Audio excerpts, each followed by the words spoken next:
Hi viewers, welcome to చందన పల్లె రుచులు. ఇప్పుడు మనం తెలుసుకోబోయే రెసిపీ మునక్కాయల కూర ఎలా చేయడం.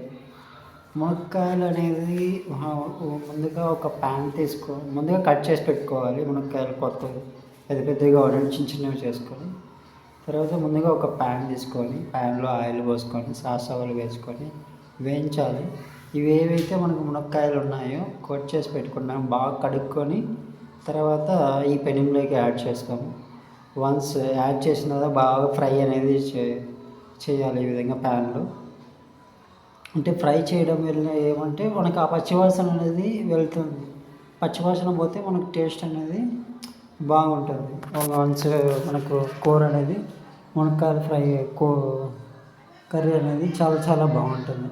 ఈ మునక్కాయలు అనేది చాలా చాలా మంచిది. ఎవరికైనా జెంట్స్కి లేడీస్కి ఎవరికైనా సరే చాలా చాలా మంచి ప్రోడక్ట్, హెల్తీ ప్రోడక్ట్. ఎవరైనా తెచ్చి ఏ డాక్టర్ అడిగినా ఎవరిని అడిగినా కూడా చాలా చాలా మంచి ప్రోడక్ట్ అనేసి ఎవరైనా చెప్తారనమాట.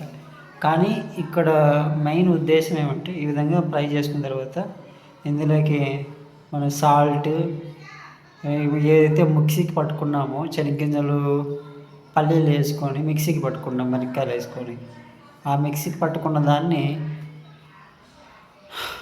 మిక్సీకి వేసుకున్న తర్వాత ఇందులో యాడ్ చేస్తాం. యాడ్ చేసి బాగా రొటేషన్ చేసి బాగా ఉడకనివ్వాలి.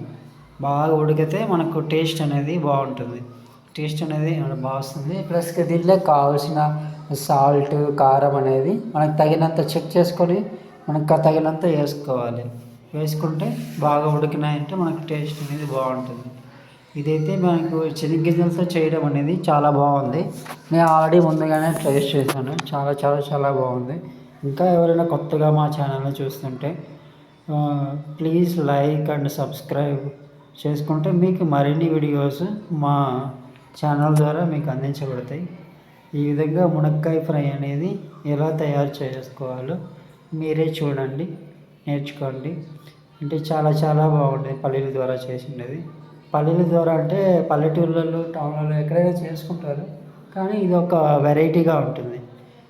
మామూలుగా అయితే డిఫరెంట్గా చేస్తారు ఒక్కొక్కరు. ఇది వచ్చి పల్లీలతో చేసిన మునక్కాయల కూర. థ్యాంక్స్ ఫర్ వాచింగ్ చందన పల్లె రుచులు.